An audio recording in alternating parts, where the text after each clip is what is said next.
What is going on, everybody? And welcome back to another episode of the A24 Archive. This is the segment on my channel where I go back through A24's entire catalog from the first film they released all the way until whenever I get caught up. And I'm not going to lie to you guys, I was not very excited for this episode today, and you have probably heard me discuss this film on the channel before. This movie is directed by Gaspar Noé, who, as I've talked about on this channel before, is not my favorite director. This was actually the initial film that I watched from Noé, and I did not like it. I appreciated it visually. I thought it was incredibly stunning to look at, but I just felt like the characters were devoid of anything interesting, and I felt like ultimately the chaos that Noé was going for was unearned. And since then, I've seen Vortex, his newest film, which I actually would consider a masterpiece. One of the first films that I feel like Noé actually showcased any sort of empathy or compassion for characters, or showcased human beings in a way that felt realistic. And then since then, I've watched Irreversible, which is a movie I watched recently on my Your Request segment, which honestly has become one of my most hated films of all time. I despise that film. I think it's disgusting. I don't think there's any reason for its existence, which just sort of justified my claims about how I feel like Noé is much less concerned with conveying any real thought-provoking subject matter and is much more just about getting a visceral reaction out of you, which is interesting because I always think about that, and I always go back to one of my favorite directors, which is John Waters, who is very much a director that wants to get a visceral reaction out of you. But I always feel like John's work is speaking so much volumes to the experience of the queer community and his own personal experience. And I just feel like there's poignancy to what he does. And Noé, I just feel like it's devoid of any of that, unfortunately. And so I went into this thinking maybe I'll pull something different out of watching it this time around. And I'm going to tell you a little bit about Climax today.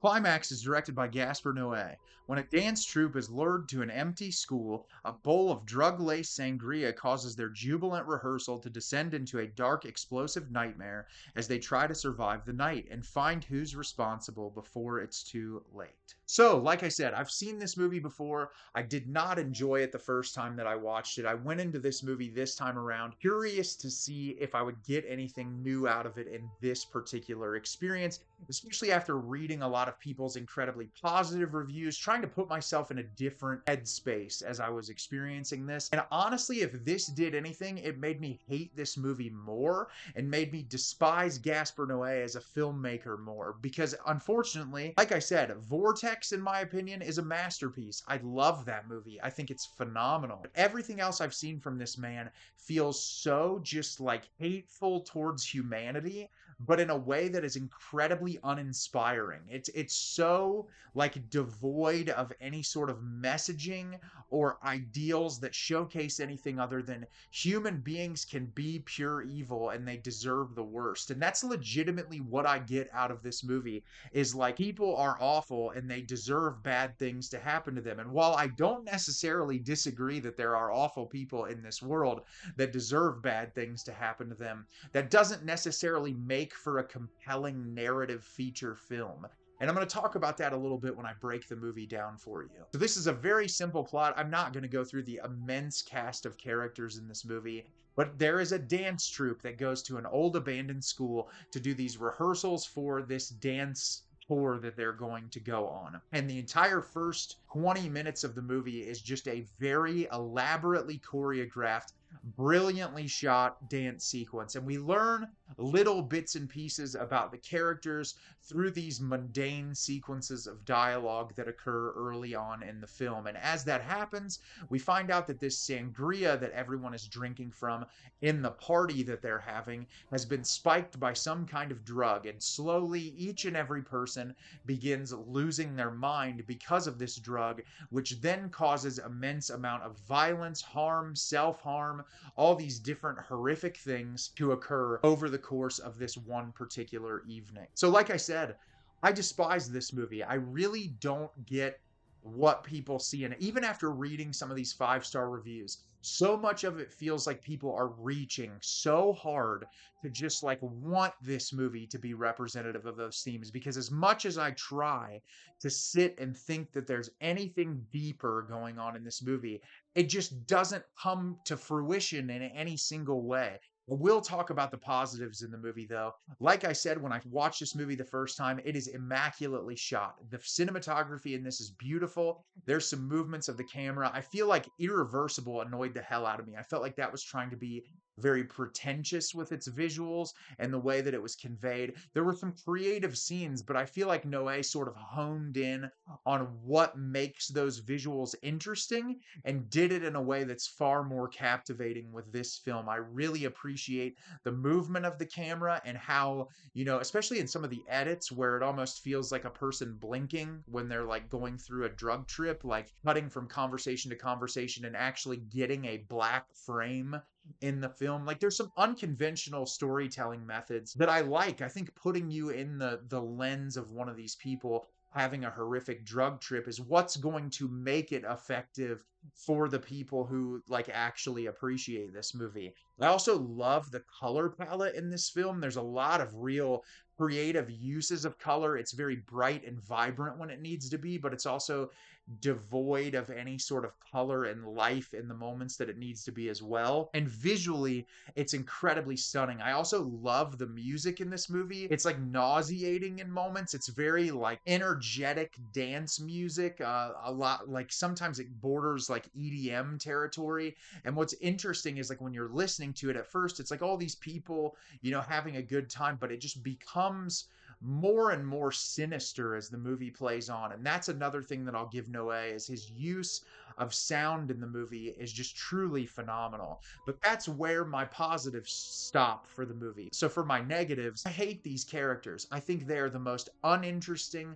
bland, boring, uninspiring people that you could ever put into a movie. When you're watching a film that you're having these people sort of spiral out into insanity where some of them die and get injured and get sick, create some level of emotional resonance with the viewer.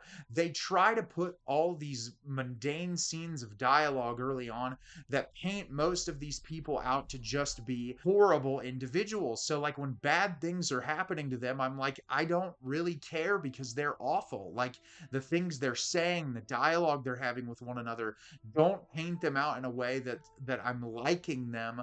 So when like they're screaming for their lives and running around, it's like who cares? They're terrible people. And it's one of those things I've talked about this before in parallel to like the slasher genre. And the Friday the 13th films, not all of those characters are likable, but they're personable. They're interesting. That's what makes it so fun to watch them in peril is because they have a definitive personality. All these characters are so boring with the exception of like the guy who's the DJ, which I thought he was really compelling and gives a really fantastic performance. The rest of these actors, like every performance just falls incredibly flat. I do like the lead actress in this movie when she has kind of her meltdown moment. That's very impressive. I like that.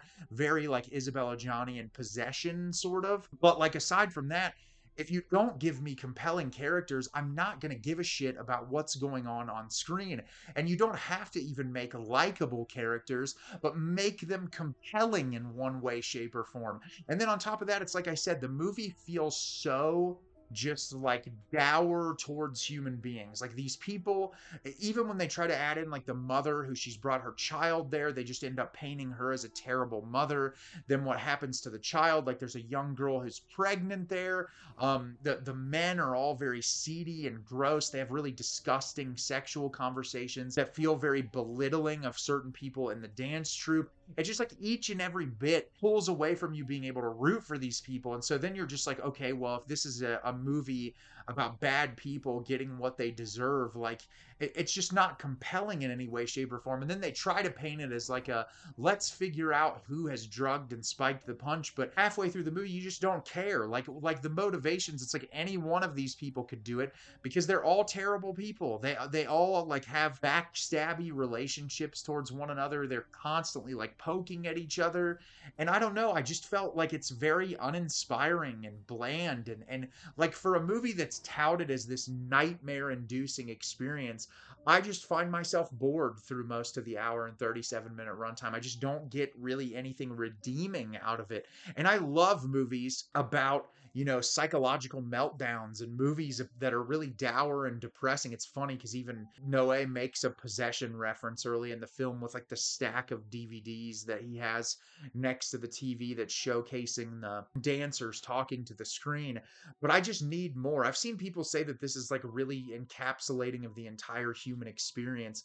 And I just don't get that. I think you're really reaching. Like you have to be really reaching because there's nothing there thematically that's putting any of those things in your face unless you're really trying to pick at the nitty gritty. And at that point, I mean, good for you. Like I'm all for subtext in movies. I like analyzing film, but I need a little bit more than whatever this has to offer. So have you seen Climax? Do you love it? Do you hate it? Leave me a comment down below. Let me know what you thought. I think this movie is miserable. I hate it, and I'm so glad that this will probably be the last time that I ever have to experience it. As always, if you can like the video and subscribe to the channel, helps me out a lot and lets me know the type of content you're looking for. I'm always putting out new material and look forward to getting more out for you in the near future. And as always, everyone, thank you so much for watching and have a great rest of your day.